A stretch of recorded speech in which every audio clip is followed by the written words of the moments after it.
Welcome to the menu on Native America Calling. I'm Andy Murphy.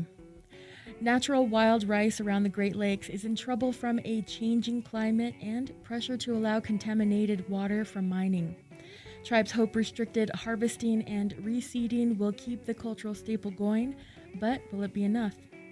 We'll talk about that and an effort to revitalize apple varieties that Cherokee farmers cultivated before removal, and a native-owned cafe dominates one of New Mexico's most coveted culinary awards. That's after the news.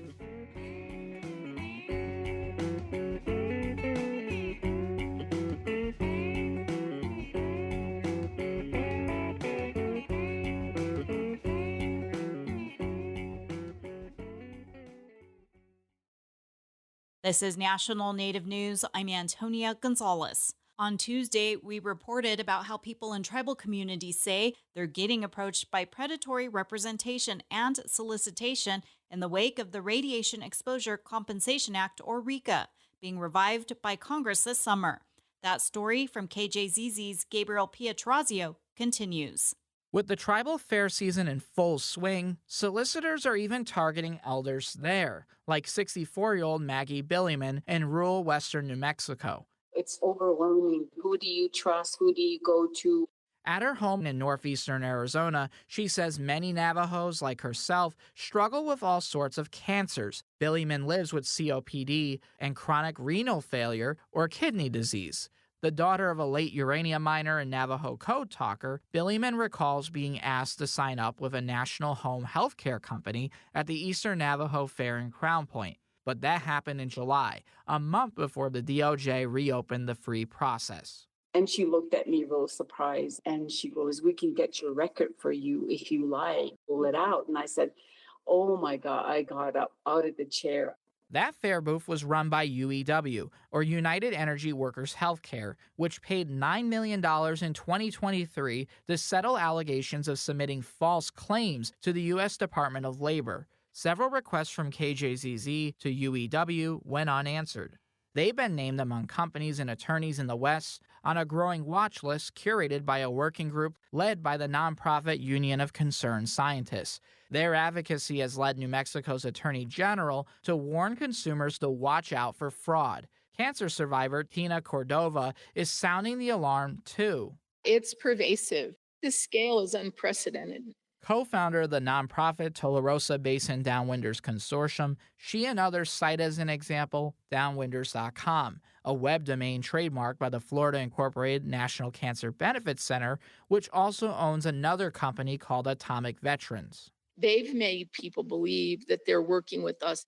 National Cancer Benefits Center CEO Kurt Gladwin denies the allegations, stressing his company is part of the solution. We do not solicit, we do not knock on doors, we do not call anybody, ever, and we never have unless those people ask us for information. Don't let anybody tell you that, because that's bullshit. And I hate to say that, but that I'll draw the line. That makes me angry, because that's not us. Those affected can still find free assistance from a handful of federally funded health clinics through RECEP, the Radiation Exposure Screening and Education Program. The scams were new to me. Candace Lewis is Dene and the RECEP patient navigator at North Country Healthcare in Flagstaff. It's one of only 2 such clinics in Arizona, and she's getting calls from all over. I actually got off the phone earlier today with someone who was from New Mexico, and he shared a little bit of what he was going through. It was a hard call. They didn't even state their name. That's supposed to be her job, so it upsets her. Lawyers have more power and more pull than me. And it has been a little overwhelming at times, but I'm just like, bear with me. Just be patient with us. Because if someone lawyers up, Lewis says her clinic can no longer help them with filing a RECA claim before the end of 2027. For National Native News, I'm Gabriel Pietrazio. The Bad River Band of Lake Superior, Chippewa, and the state of Wisconsin recently celebrated new dual-language road signs. The new signs identify the tribe's boundaries and 2 river crossings in Ojibwe-Moan and English. The Bad River Band is the 8th of 12 tribes in the state to collaborate on such highway signs. I'm Antonia Gonzalez.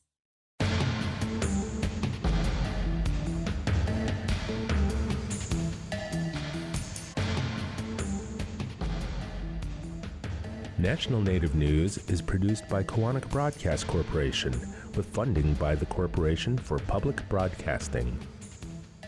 Support by Sonosky Chambers Law, championing tribal sovereignty and Native American rights since 1976. From opioids litigation to treaty rights to tribal self-governance. With offices in Washington, D.C., New Mexico, California, and Alaska. Sonosky Chambers Law. Support by AARP. AARP creates and connects people to unique tools and programs, helps conserve personal resources, and tackles issues that matter most to individuals, families, and communities. More at aarp.org.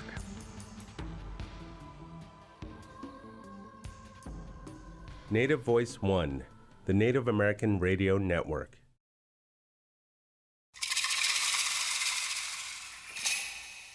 This is the menu on Native America Calling, our regular feature on Indigenous food and food news. I'm your host, Andy Murphy. Great Lakes tribes are in the thick of wild rice season, but some lakes in Wisconsin are closed to native harvesters. That's because unsuitable weather has diminished wild rice growth in certain places. It's part of a worrying trend that tribal officials are monitoring and hope to turn around with measures like reseeding. And in North Carolina, a Cherokee cultural group is working to revitalize apple varieties that Cherokees cultivated before the forced removal by the federal government. A apple trail commemorates the history of Cherokee agriculture and honors what farmers were forced to leave behind. But first, we'll take a look at this year's New Mexico Green Chili Cheeseburger Challenge winner. It's a small cafe at Isla de Pueblo. You can join our conversations on food today by calling 1-800-996-2848. That's also 1-800-99-NATIVE. Joining us now from Isla de Pueblo in New Mexico is Leticia Romero. She is the owner of Isleta Grill. She's Isla de Pueblo. Welcome to the menu, Leticia. Thank you for having me. Well, first, help our listeners who aren't from New Mexico understand the significance of green chili cheeseburgers. So the green chili cheeseburger is a staple to New Mexico, along with just green chili in general. It's a pretty big thing. The fair has a contest every year for people to come out and give your all and best and see who can win and take home that championship. Yeah, we just wrapped up the New Mexico State Fair a little earlier this month, and turns out that Isleta Grill is people's choice and, won the blind judging choice. And this is actually the second year in a row that you've taken home the challenge trophy. Did you make improvements from last year? Yeah, so last year we went out with your traditional green chili cheeseburger on a bun. We did chili cheese, all your condiments, and garnish, lettuce, tomatoes, onions, pickles. This year we went out with something different. We didn't want to go out with the same burger. So we went out and made fry bread on site. And we did a green chili cheeseburger, but we put blue cheese and bacon, mushroom, ranch, and lettuce, tomato. So we elevated it just a tiny bit with some green chili because that's what the contest was about. And who doesn't like fry bread? That's just another staple in general of Native American food. Right, that's a lot of ingredients. I was able to try this burger last week, and it was quite a big burger and a challenge in itself to finish. What goes into getting that right combination of flavors? Green chili, blue cheese. It doesn't seem, like it would work, but it totally does. It doesn't seem like it would work. In fact, a lot of people hear that blue cheese and give this cringe of a face or make comments of, oh no, I don't like it. And it's just knowing your foods, knowing that heat from the chili and the sharpness from that blue cheese, and knowing that they're all going to mix together, cooling down with that ranch. Your fry bread is, nice and fluffy, and just being not afraid to try something different, stepping out of that comfort zone box that everyone's so used to being in. Right. Where does the green chili come from? So we buy from a local company called Chili and Spice. They're have an office or a building down the road from us, and they've been our vendor now for about 3 years now, 4 years. All right. And at the fair, at the Green Chili Cheeseburger Challenge, what was the feedback from judges and from people who were able to have a sample of your burger and all the other burgers that were in this challenge? Oh, they loved it. Again, that blue cheese and green chili combination was kind of hesitant, but once we convinced them to try and to take it, they loved it. They enjoyed it. Some of the judges that were able to come and talk to us, like Tim Keller, a few of the other judges were able to come up to us and, let us know that the fry bread and all the ingredients that went into the burger in general were just so good. They loved it. It was really good. And I think a lot of people thought we were going to go out with the same concept that we did last year, and the goal was just to be completely different. Right. Tim Keller, he's the mayor of Albuquerque, and there were some other celebrity judges at this event, which makes it pretty fun. They get their large social media following out there to, help them, celebrate this, I guess, cultural staple of New Mexico. How has business changed since winning the first time and then winning this year again? The first time we were a little caught off guard because we didn't know how this worked. So we were a little bit floored by the lines from one day to the next. This year, we're still busy, but we know how to prepare for it. We have people in every single day from all over the state, out of state a little. They come to visit us to tell us exactly those words. We heard you on this challenge. This is the best. We want to try it.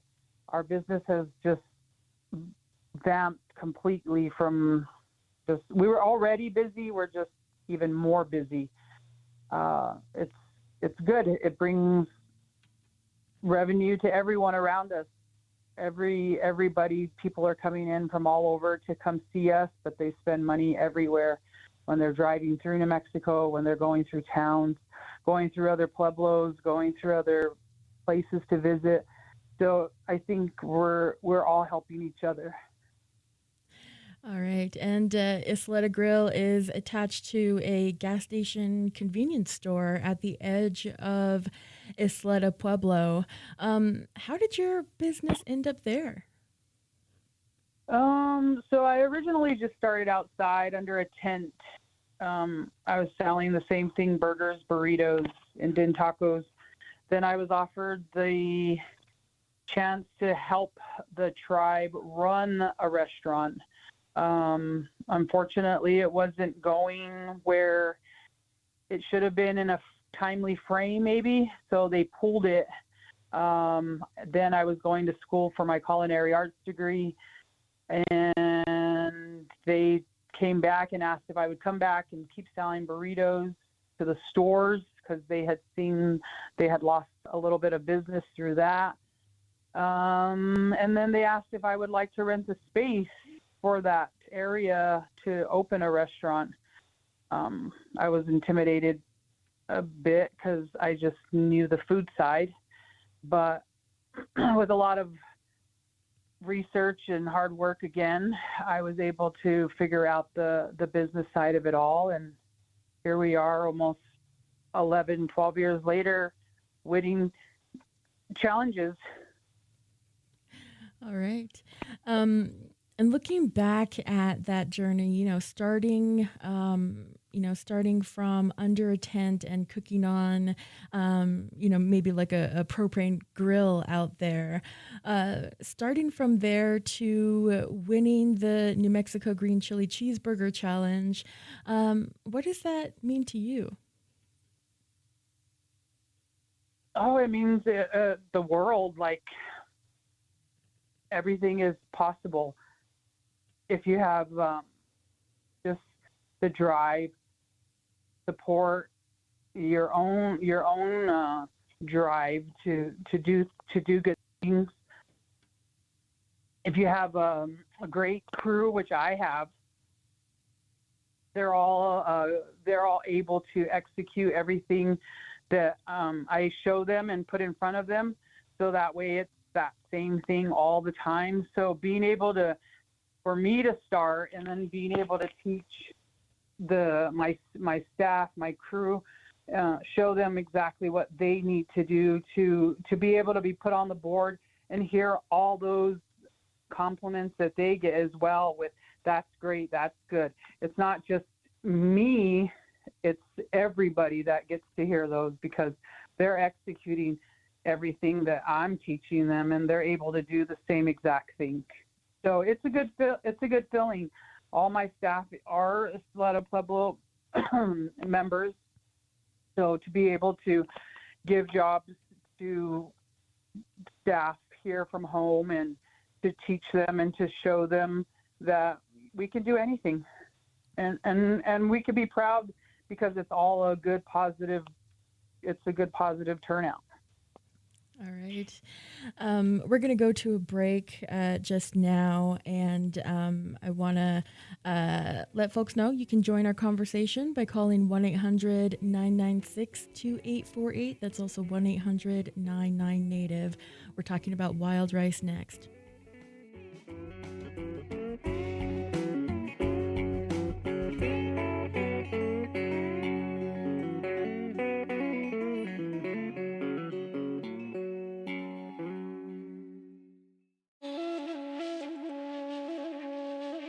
After her breakout bestseller Braiding Sweetgrass, scientist, professor, and writer Robin Wall Kimmerer continues to teach readers about the natural world and sustainability with her follow-up book, The Serviceberry, and her first children's picture book, Bud Finds Her Gift.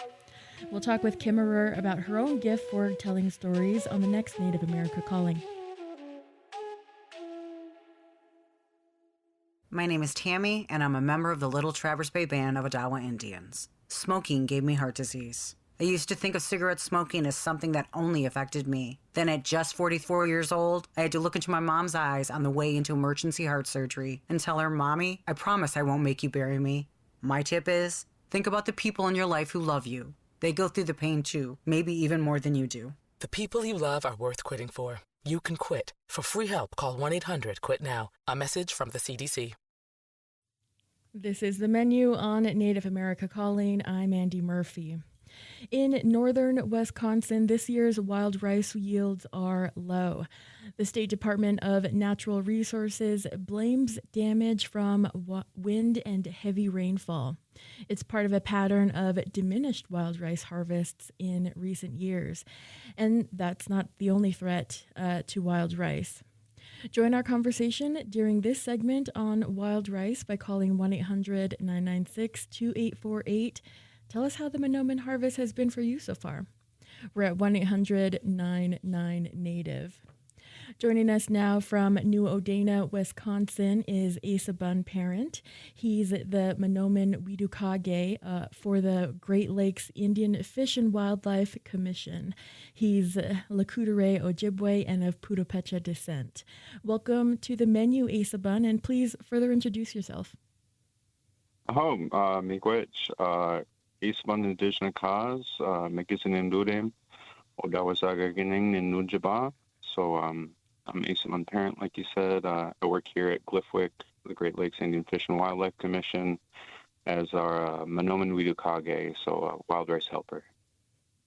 All right. How do Monoman crop yields vary year to year? Yeah, there's a lot of factors, and it varies naturally and has done as far back as we can look.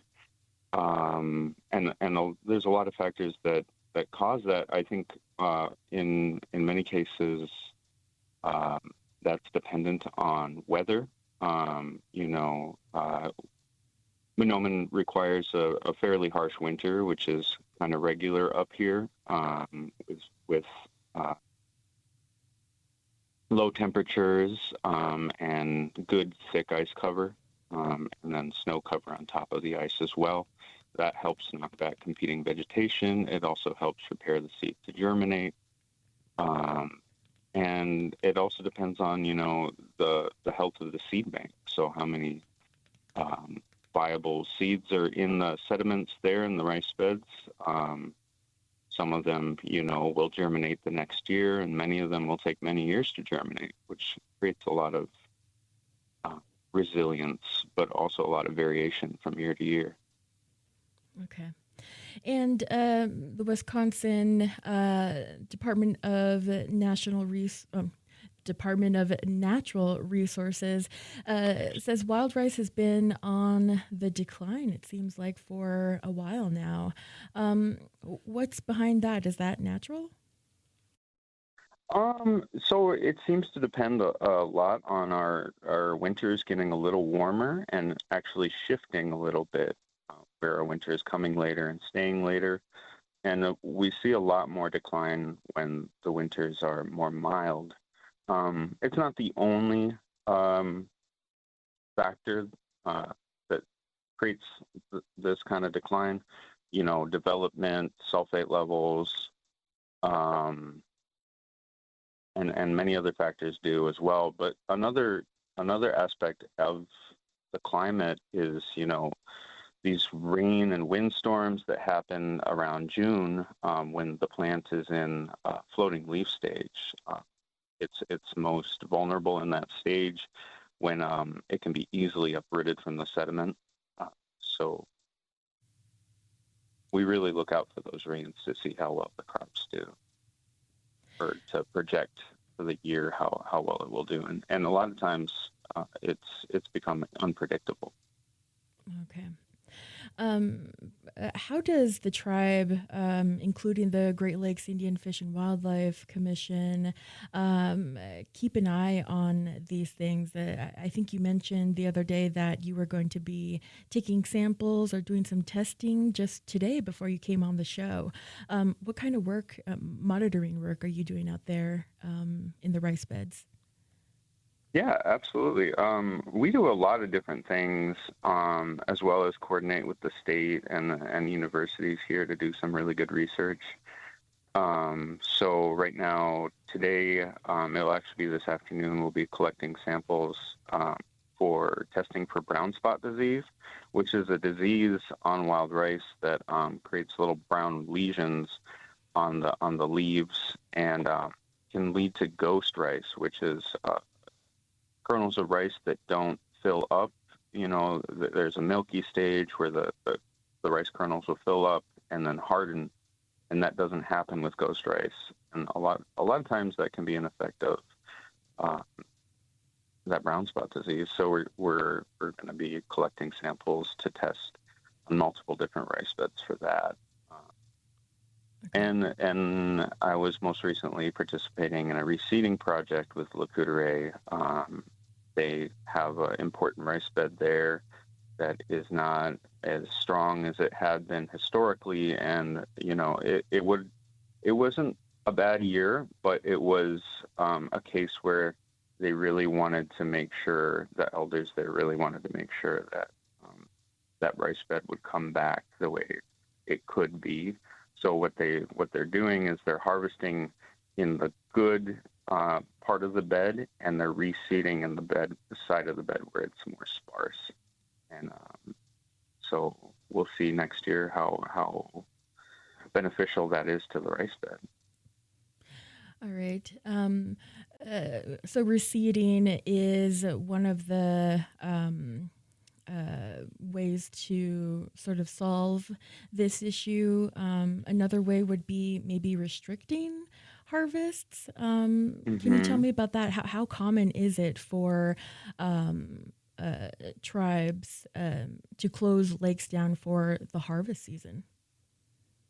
Yeah, so there was many of our rice beds here in Wisconsin, ceded territories of 1837, 1842 that we represent. They decided to close down rice beds to let the beds rest, so that we would have better health in the rice beds moving forward. That kind of ability to close those rice beds is a joint management effort from the tribes, Glifwick, and the state. So there's only a certain number of date-regulated waters that gets updated as needed, and so those waters are the responsibility of the tribes near those waters to open or close, and they coordinate with us in the state, so that their rice chiefs for the tribes can make the most informed decisions and make sure that those rice beds are taken care of. Okay. On date I'm sorry. Oh no, I wanted to ask, what are date-regulated lakes? What does date-regulated mean?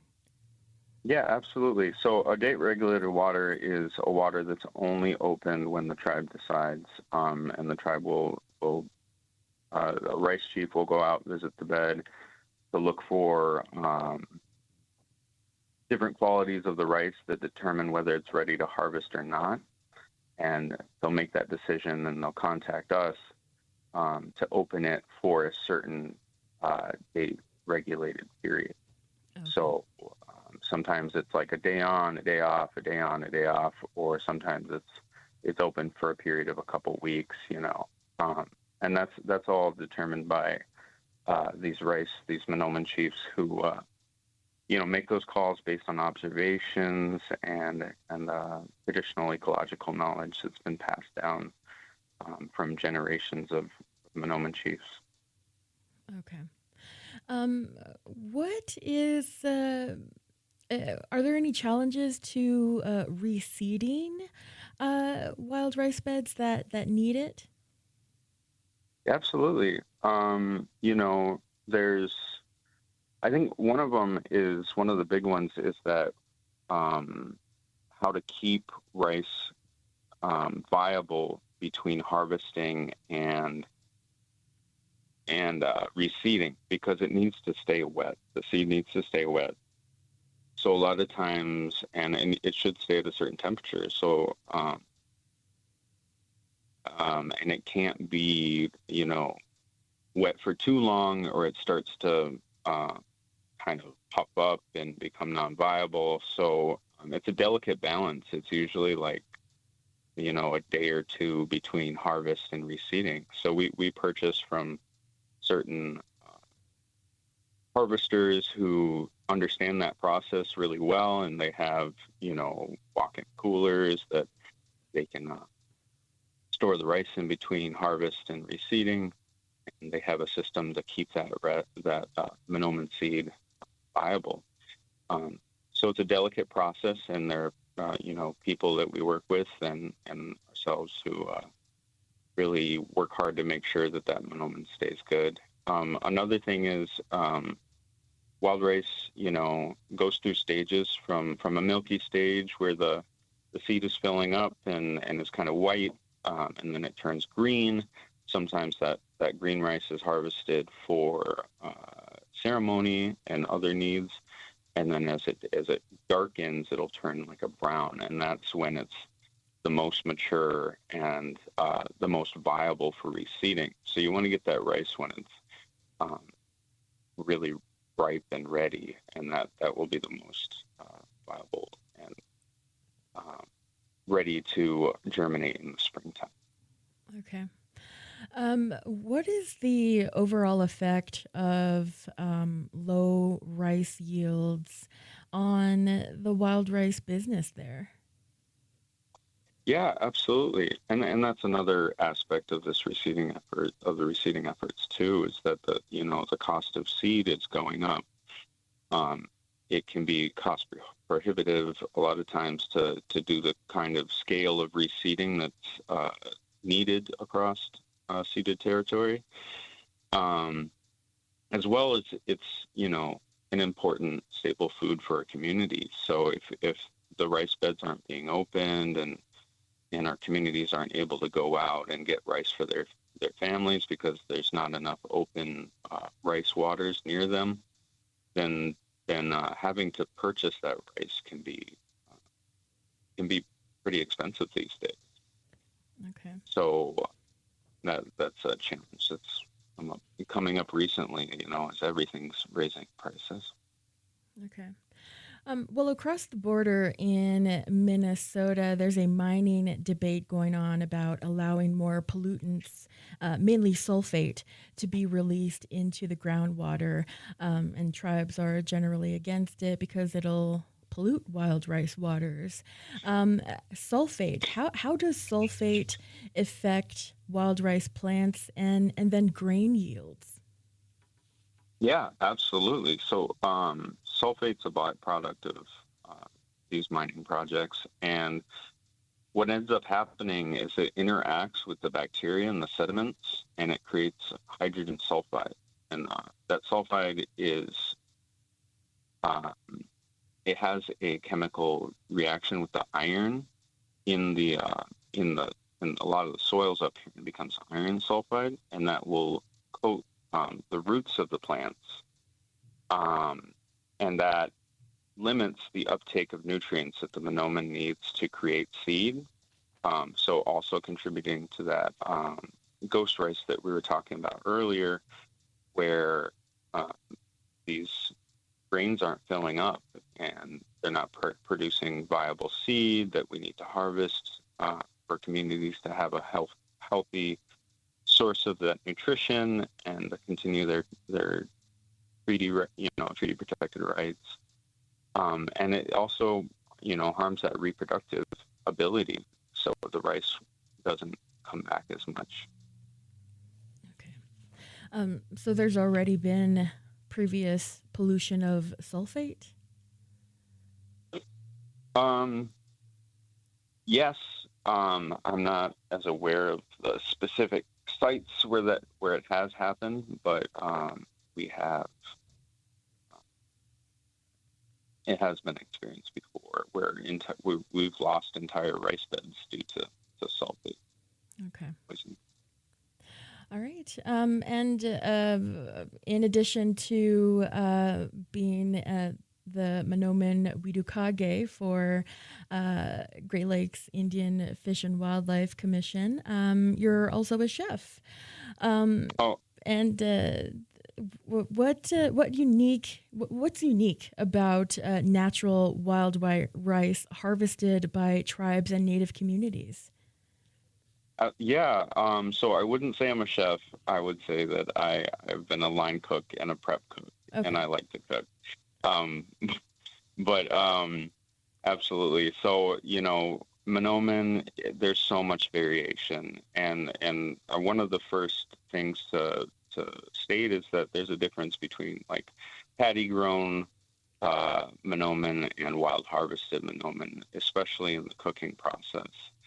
Paddy grown Monoman is often what you find in grocery stores. It's black, and that's due to a process of letting the fresh harvested seed soak in water before processing it.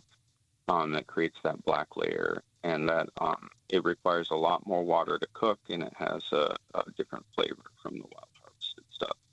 And I much prefer the wild harvested Monoman. As I really prefer the flavor. It requires less water, whereas the black wild rice will be like a 4-to-1 ratio for water. Wild harvested is usually 2-to-1. So less waste there. It contains less water weight when you're eating it, and it's just delicious. And it's such a unique food to work with where when you're cooking it, you really need to be paying attention to it from rice from one batch to the next, because along that process from growth to harvest to cooking to processing, you're getting so much variation. You can get long grain rice, which is often in lakes. You can get short grain rice. Rice is different from one water body to the next. It can have different, water content within the grain, which affects the cooking differently. So you really need to pay attention to it and really pay attention to your relationship to that rice. When you're part of the process from harvest to processing to cooking, I mean, you can create some really wonderful dishes just by paying attention to that rice. So you get, like, when you're processing, you can get the broken up rice that you can use for soup or porridges. Sometimes rice is parched more than other times, gives it a different flavor, and alters the cooking time. It's not a kind of food that you can put into a rice cooker and walk away from. You really need to be in community with it. Right. All right. Well, thank you so much, Asaban, for all this great information about wild rice. We're going to go to a break right now. Right after, we'll go up to Eastern Band of Cherokee to learn about apple history.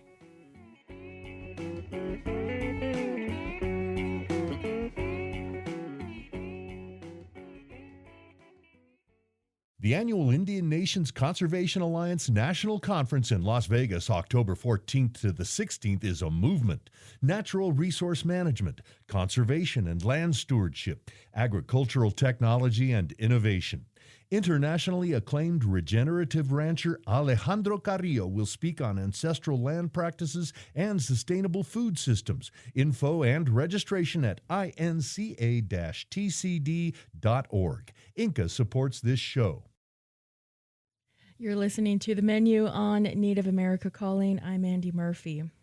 Cherokees expertly cultivated apple varieties in the early 19th century, but that effort was disrupted by the federal government's forced removal of many Cherokees to Indian Territory, or Oklahoma. We'll visit with a cultural group that is reviving Cherokee apple varieties along with the history they hold.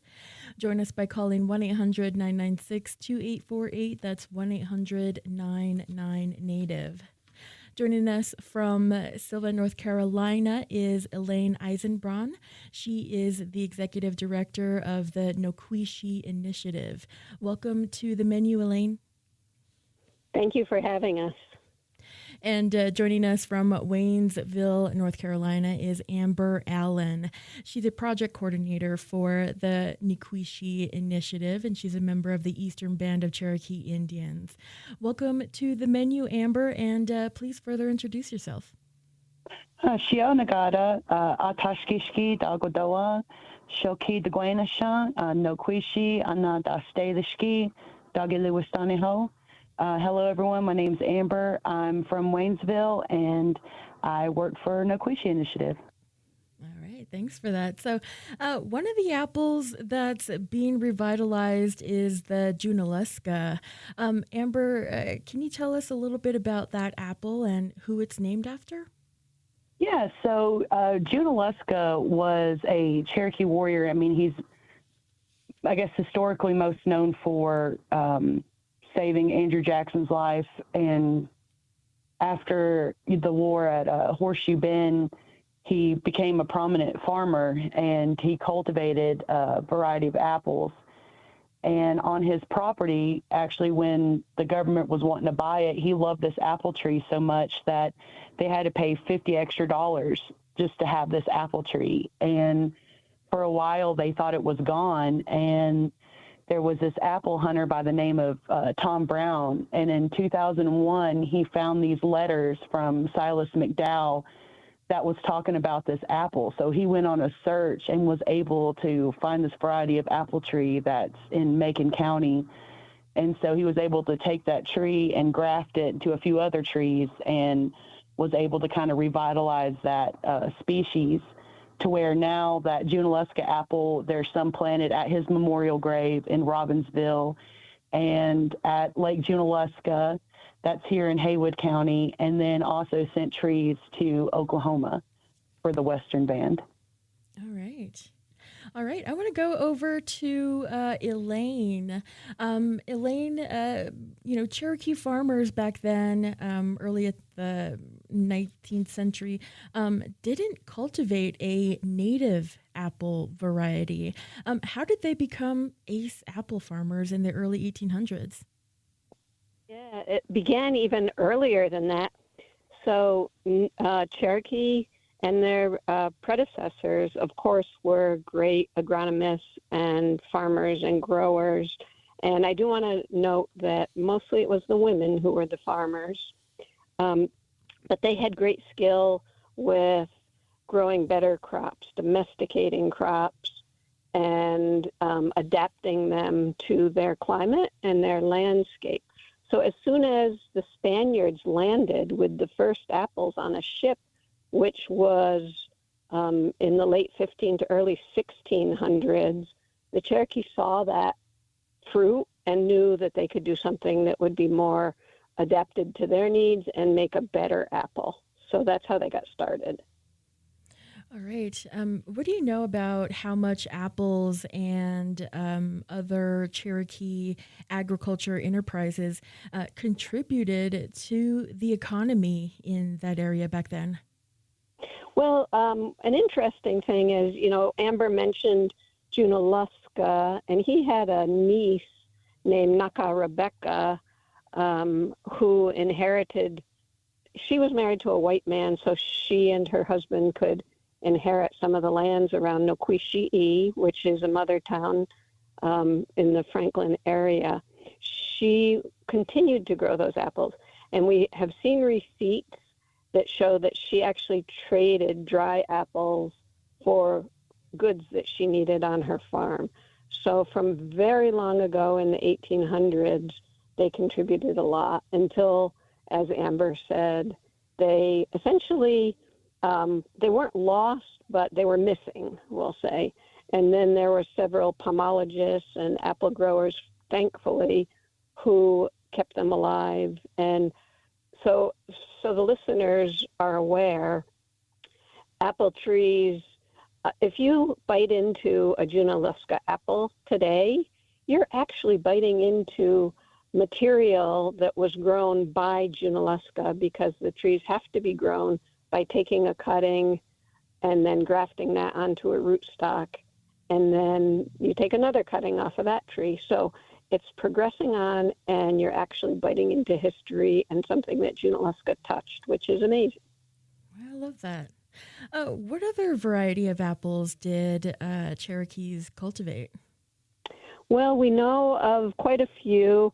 Some of the prominent ones were the Colasaga, the Carolina horse, the Nickajack, the Alarka, Beecher. That's a few that we know of. At our orchard, we have several of those, but we're still trying to locate the Beecher and the Alarka, and we just found Nickajack, so we've secured that to add to the Junaluska. Horse is another one, Colasaga that we have, and we also have what's called Indian cling peach, which is a peach that the Cherokee developed. All right. And then came removal.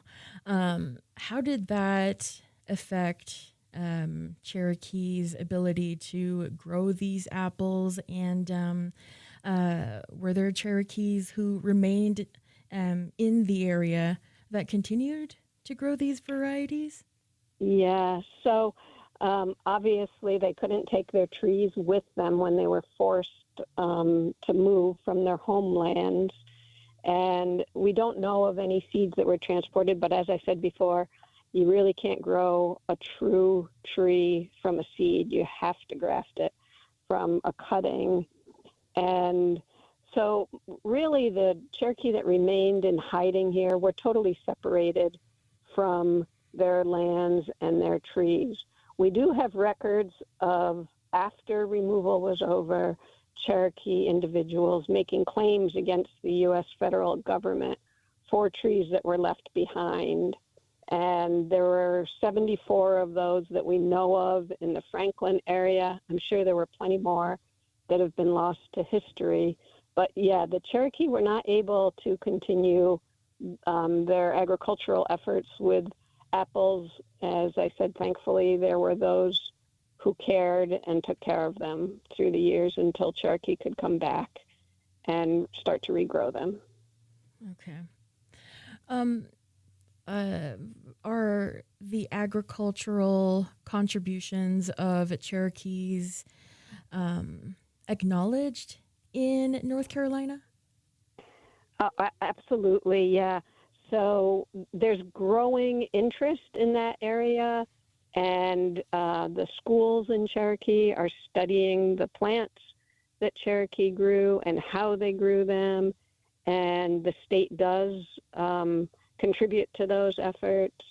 And we're actually installing a food forest now in addition to the orchard, and helping the tribe hopefully to acquire some farmland where this can carry on and be a resource not only to Salagi Cherokee, but also to all the people who live here so that they have that intercultural understanding. All right, I want to go back to Amber. Is this part of tribal agricultural history? Is it widely known among Cherokee citizens? It's becoming a lot more, I guess, Cherokee citizens are being more aware of their heritage.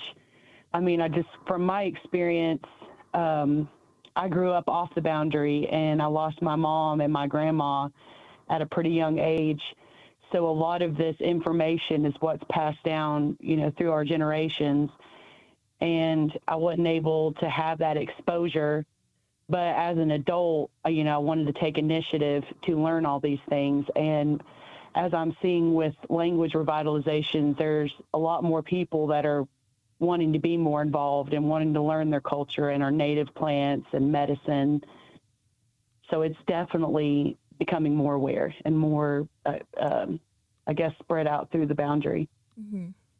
Has learning about these apples changed your perspective about Cherokee history or Cherokee farmers? Yeah. I knew whenever I started with Noquisha Initiative, the information that I know now from a year ago, it's amazing. And there's a lot of things that I had no idea. And learning about, just the species, even now, just listening to Elaine, I'm learning more, every day. And it's a privilege that we have people that are wanting to, help us in this way. All right. I want to go back to Elaine. So tell me a little bit about the apple trail. It was planted a couple years ago. Yes, 3 years ago, I'll say. It was the brainchild of one of our board members who was a quintessential historian. She's since passed away, but we carried her dream forward because having that resource is like living history, that people can smell the blossoms and read the interpretive signs and walk between the trees, and hopefully someday as they get bigger, pull an apple and taste it. It was a lot of work to get it in. We had to get the state in to do cultural soil and archaeological testing, and the Tribal Historic Preservation Office made sure the site was safe for digging. And then we had to source the apples. It's hard to find all these different kinds of fruits that are just becoming revealed again to society.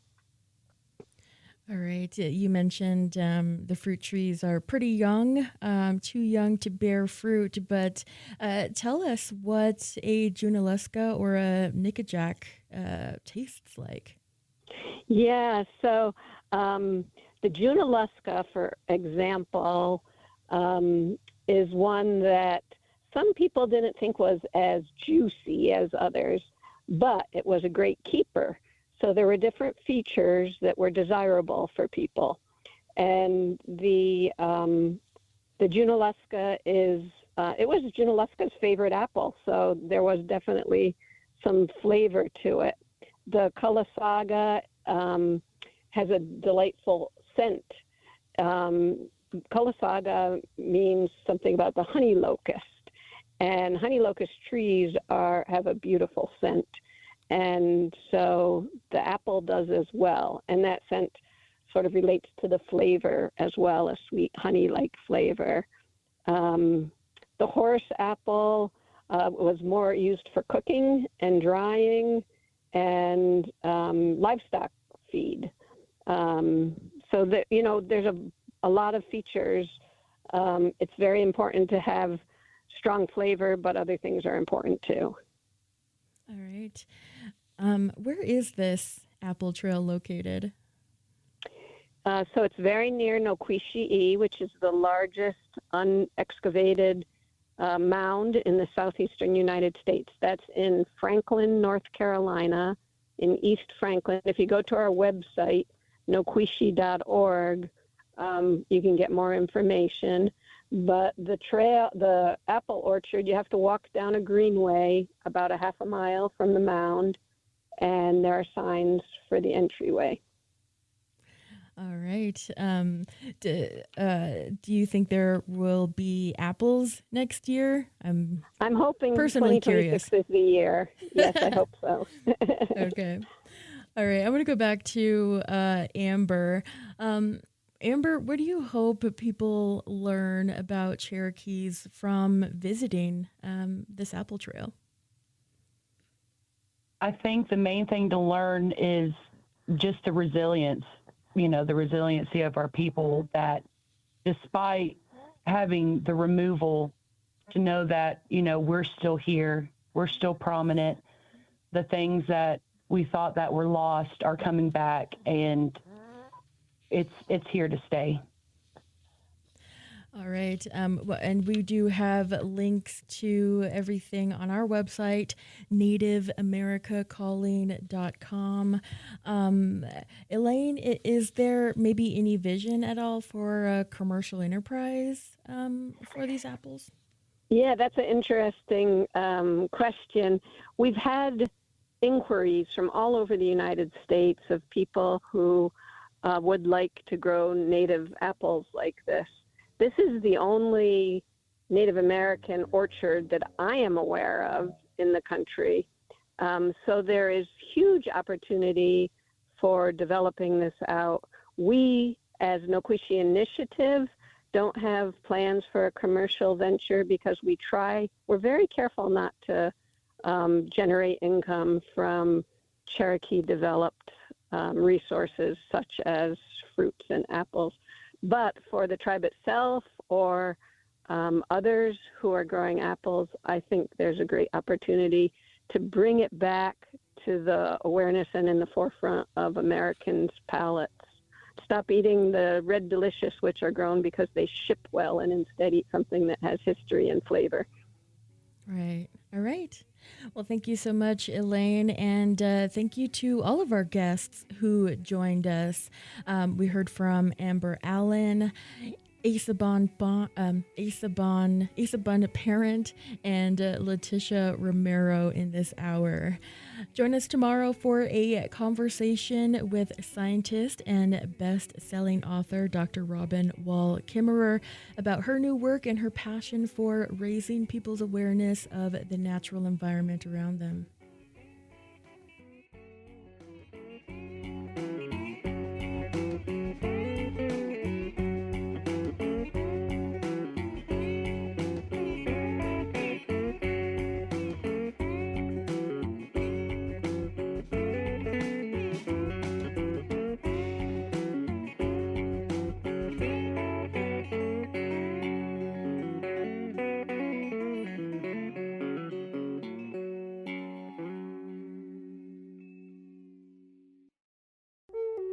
Support provided by Amerind.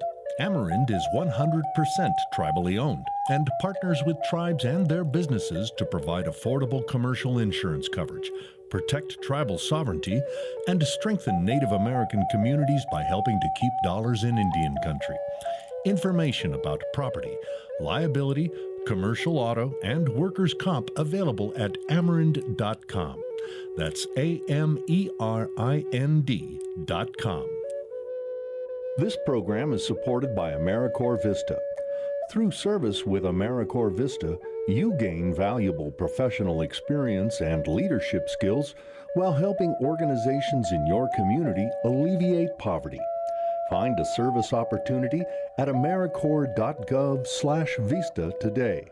That's AmeriCorps.gov/VISTA.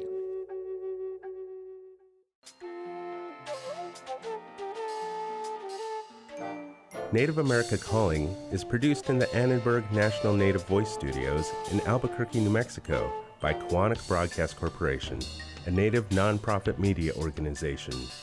Funding is provided by the Corporation for Public Broadcasting with support from the Public Radio Satellite Service. Music is by Brent Michael Davids. Native Voice One, the Native American Radio Network.